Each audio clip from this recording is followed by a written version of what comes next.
I had the absolute honor of tour managing Imogen a long time ago, back in 2006. I've just had the privilege of knowing Imogen ever since and watching her career blossom. So I initially was going to interview someone for each chapter that I thought was the right fit. I thought it would be really cool to interview Imogen for Chapter 4, How to Record With or Without a Budget. She's the first woman to ever win Best Engineered Album at the Grammys. She engineered her own album.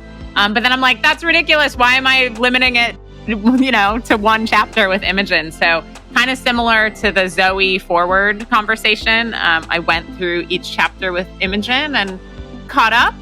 Started a few projects. One is an AI project called Augmented Imogen, where I sit in a chair and I answer a bag of questions from my fans, and that feeds into an AI self.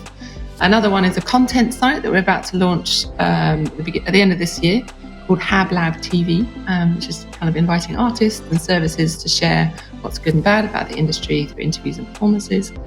And I also got involved in an app, my app, ImogenHeap.app. So I've started to talk much more frequently with my fans, and as a result of that ended up finishing a song, an actual piece of music, which might be like, but that's what you do, but it's not really what I do anymore. So I'm very happy, and it's called The Last Night of an Empire. Why is connecting with your fans important to you? Well, for me, it's the relationship, it's the journey. I love sharing what I get up to in the studio. I just, I'm on my own 24, most of the time in the studio, and I just love having people to bounce off. I don't have an A&R or a manager or anything like that. I often just bring in whoever might be in the house working. I'll just be like, can you come and have a listen? And I just love that experience of being with someone listening to an early demo. And so I do that often now with my fans. I post demos and ideas, and this one particular one has finally been finished.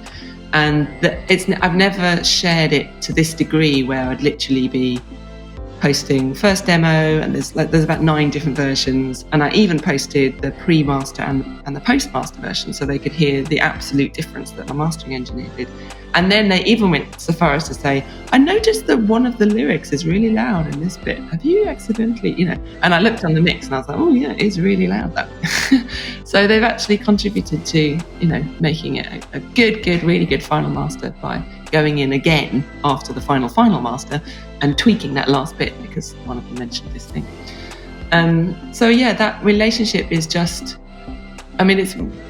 it's just so much. It's everything. It's actually emotional support. There I am sitting in my listening chair, chatting to them. In fact, I'm going to be doing that at 4:00 today. I'm going to be chatting to whoever wants to chat to me, and we talk about all kinds of things. Talk about death, talk about love, talk about sex, talk about lack of sex, talk about the flow, talk about all kinds of things, everything and anything, the election, whatever it is, we just talk. And it's so great. I love it. And what I get from it more than anything is this just feeling of complete acceptance. And in that, I have this, newfound freedom to just, let myself go and just explore what I could be, what I can do, rather than try and do what I've done in the past. They're with me on the journey, egging me on.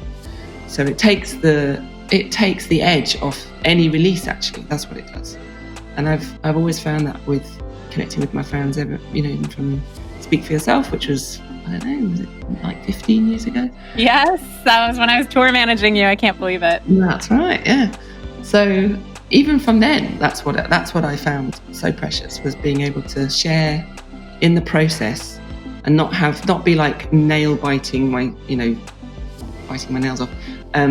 After I've released it into the world, just terrified of what anyone might think of it, or just hoping that people will like it, because I already knew the fans liked it because they were there with me. What are your thoughts on master recording ownership in the modern era? Why wouldn't you own your master? That's my question. Bringing music back to how it should be, which is a social interaction. It's not about somebody being up there on a stage and everybody else is not a musician. We're all musicians. We're all,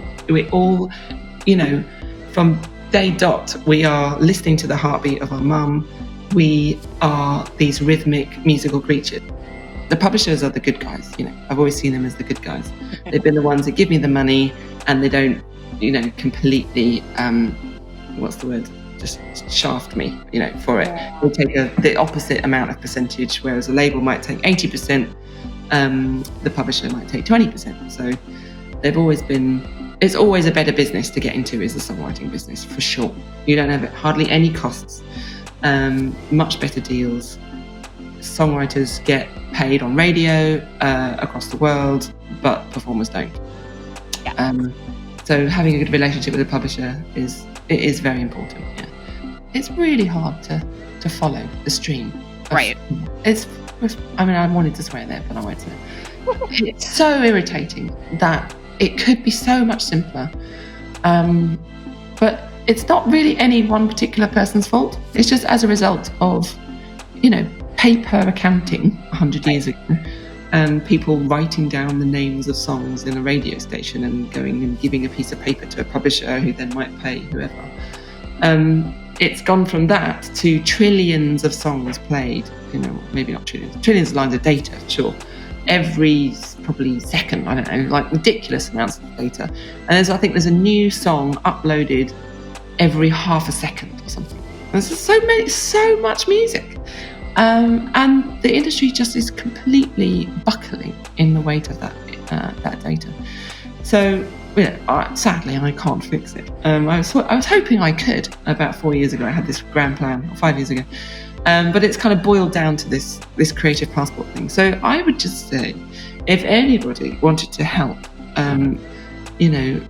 direct and steer the music industry into a sustainable future space for musicians where we are the driving force, and that we become so organised and so many and so present on the map, with our identity, with this thing called the creative passport, that services will start to develop for us, because we will be there in our masses, instead of at the end of an email or at the end by a manager, this kind of ramshackle way of how the industry reaches us. We can have an official way to be connected to the industry and to potentially be marketed to, and you would get paid to be marketed to. If you were looking for a manager, or you were looking for a sync agency, or a sync agency was looking for you but they didn't know it, or a grapes company was looking for somebody who liked a particular type of wine. I don't know.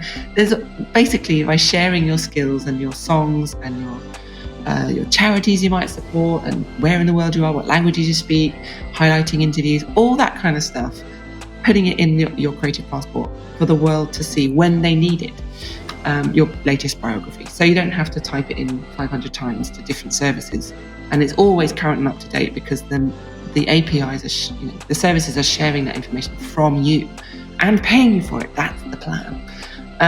Then hopefully we'll never have to have this conversation. It's ridiculous that we have to. It is in a way ridiculous, but it's amazing that you've done it, Emily, that you have to write a book, to kind of, for people to understand how to make it work in the music industry. You don't have to do that if you're an accountant, or if you're in the restaurant business. It just kind of makes sense. But in the music industry, it is very confusing. And you've done a great job with the book, and I really hope, and I'm sure lots of thousands of musicians are very thankful to you.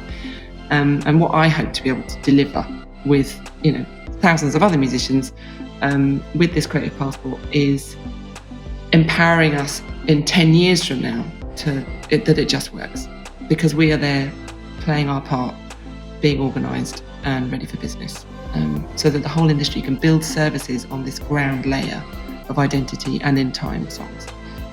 But mostly things just come directly now, and hopefully with the creative passport coming online in the 9th of December, many, many more people will be in touch directly, because there'll be a way to reach out. That's what we hope for all the artists who want to be able to show their team, find a nice way, simple way to get in contact.